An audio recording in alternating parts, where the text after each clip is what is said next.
Self-talk and visualization are the two keys to my success. I believed for that last 19 miles, I was indestructible because I took myself in that chair, crapping up my back, peeing blood down my leg, shin splint, stress fractures. I use all that for motivation versus negativity. I use it for motivation. I said to myself, who on this fucking earth would still be going right now? You are. You are. You gotta be the hardest motherfucker on the planet. Is it true? I don't give a At that time, right, it got me to the finish line of that race. I believed it. I believe it today. I believed it enough to where my body said, he's not going to stop. And I took all the negative things. I need to go to the hospital, this and that. And I used it all. Who the hell could even get out of that chair? You did. Who the hell would even think about taping stress fractures up? You did. All those things I used for motivation. When you really sit back at your life and you are in that dark room and you're looking at where you started from and you tell yourself, God, dog, man, my mom is this way. My soon-to-be stepdad got murdered. My dad beat the shit out of me. I can't read and write to save my fucking soul. I've lied about it to everybody. I've cheated on all these tests. My God, man. And then you put a goal in your mind. How are you going to feel, man, when you accomplish this goal coming from that? Coming from the fucking hell you came from.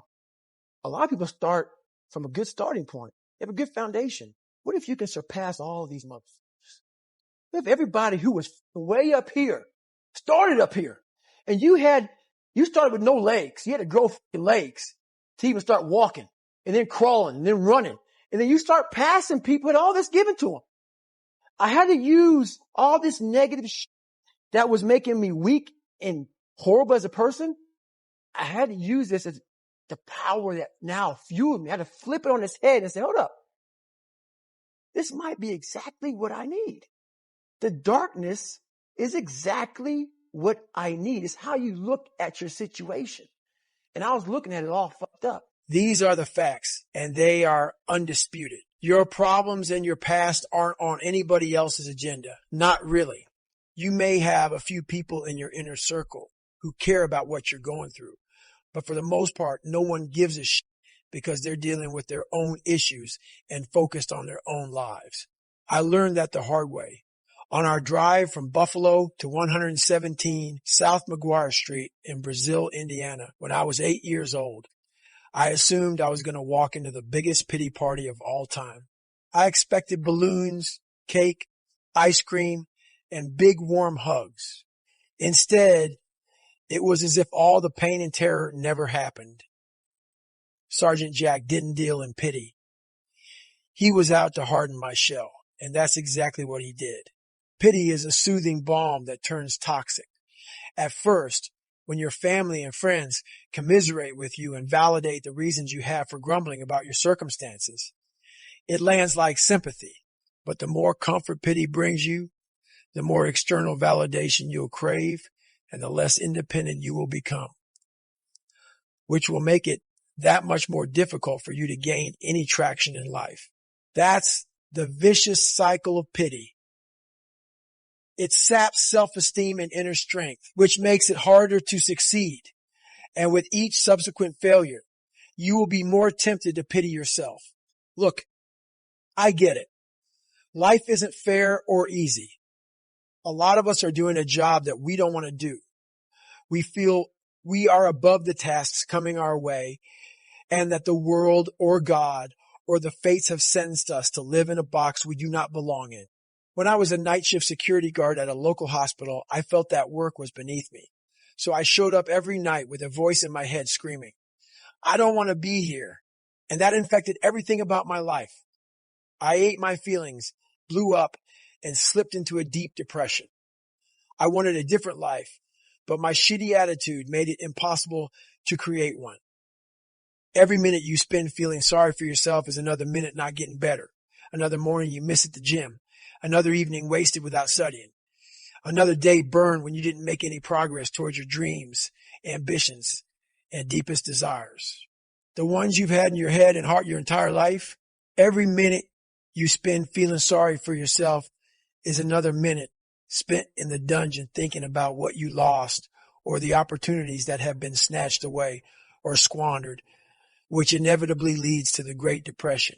When you are depressed, you are likely to believe that nobody understands you or your plight. I used to think that way, but when Sergeant Jack banged that trash can lid inches from my ear in the morning, he was telling me I wasn't the only little boy who got whipped or suffered from toxic stress.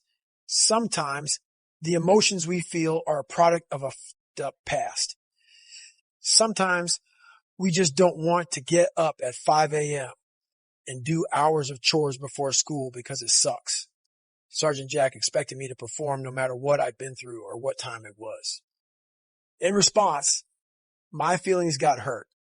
I stalled getting out of bed until the last possible moment and half-assed my way through my morning as part of a mindless, mopey rebellion. He didn't give a rat's ass. That grass still needed to be cut. The leaves needed to be raked, and the weeds needed to be pulled.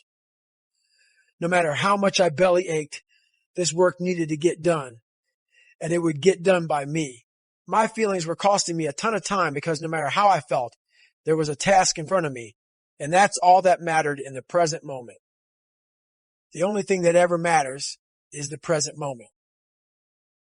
Yet too many people let their depression or regret hijack their day. They let their feelings about the past hijack their lives.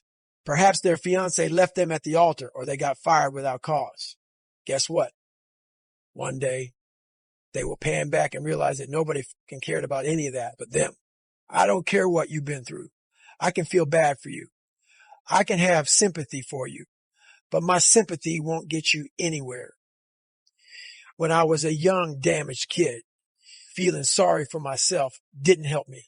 What helped was cleaning those white walls right the first time. We cannot get time back, so we must be minute hoarders. The earlier I get up, the more I do. The less time I stay in pity party, feel sorry for myself land. The stronger I become and the more daylight I see between me and everyone else. When you separate yourself from the pack by cultivating the values and priorities that lead to greatness, mountains of adversity and hardship become speed bumps, and that makes it easier to adapt to the road ahead and build the new life or sense of self you crave. When I went to live with Sergeant Jack, I was forced to adapt extremely fast. Everyone was hard on me my whole life, but I came out of all that with lessons learned that stuck with me. Those who learn to adapt survive and thrive. Don't feel sorry for yourself. Get strategic. Attack the problem. When you adapt, you will begin to see everything that comes your way as a stepping stone on your progression toward a higher plane. High-paying, esteemed jobs are generally not entry-level. You have to start somewhere, but most people see the thankless tasks that must be completed in order to advance as burdens instead of opportunities. That makes it impossible for them to learn. You've got to find a lesson in every shitty task or low-wage job. That requires humility. I wasn't humble enough to appreciate my experience and security, so my attitude was foul as f***. I thought I deserved much better, oblivious to the fact that almost everybody starts at the bottom, and from there, it's attitude and action that determine the future. Humility is the antidote to self-pity. It keeps you rooted in reality and your emotions in check. I'm not suggesting you should be satisfied with an entry-level job. I'm never satisfied, but you must appreciate what you have while staying hungry enough to learn everything you can. You need to learn to wash the dishes, flip the burgers, sweat over the deep fryer, sweep up the job site, work in the mailroom, and answer the phones. That's how you build proficiency. It's important to learn every aspect of any business before you move up. You can't rise if you're weighed down by bitterness and entitlement. Humility hardens your spine and encourages you to stand tall, secure in yourself, no matter what anyone else thinks. And that has tremendous value. I once heard a story about a master sergeant in the Army named William Crawford that exemplifies the power of humility. He retired in 1967 and took a job as a janitor at the Air Force Academy in Colorado Springs. The cadets he cleaned up after paid him little mind, in part because he was reportedly painfully shy, but also because these cadets were elite students on an officer track, and Master Sergeant Crawford was just a janitor, or so they thought. They had no clue that he was also a war hero. In September 1943, the 36th Infantry Division was getting blitzed by German machine gun fire and mortars during a pivotal World War II battle for a piece of Italian real estate known as Hill 424. The Americans were pinned down with no escape route until Crawford spied 3 machine gun nests and crawled beneath rivers of bullets to toss a grenade into each of them. His bravery saved lives and allowed his company to advance to safe ground, and after the 3rd direct hit, the Germans abandoned Hill 424, but not before they took Crawford prisoner.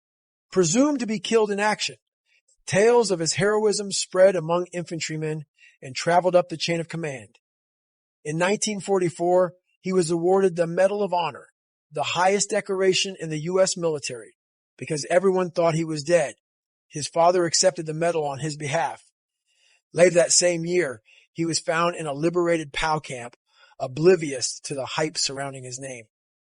In 1976, an Academy cadet and his roommate read about that battle and connected the dots. Their humble janitor had won the Medal of Honor.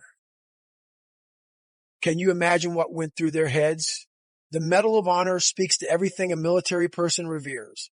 Not the medal itself, but the courage and selflessness inside the human being who earned that medal. Those students wanted to be him, and there he was, mopping their floors and cleaning their bathrooms every day. Master Sergeant Crawford was a walking lesson in self-esteem, courage, character, and especially humility. The way I see it, Master Sergeant William Crawford had figured it the f*** out. The Medal of Honor didn't change him. He rose to prominence by staying humble and risking his own life to save others, and retired into the service of others. It was never about him, and that gave him strength. People who feel sorry for themselves are obsessed with their own problems and their own fate. Is that really much different than the greedy and egotistical people who want to feel better than everybody else? The higher I climb in my life, the more I realize how much I need to mop that floor, because that's where all the knowledge is. There is no grit at the top, no test of resolve in steak dinners, 5-star hotels, or spa treatments. Once you make it in this world, you have to free fall back to the bottom in some way to keep learning and growing. I call this trained humility. It's a shedding of your skin that allows you to take on a mission that no one else can see and do whatever needs to be done next. Trained humility is service, but also strength, because when you are humble enough to remember that you'll never know it all, each lesson you learn only makes you hungrier to learn more. And that will put you on a path that guarantees you will grow all the way to the grave. Continued growth only comes when you are willing to be humble.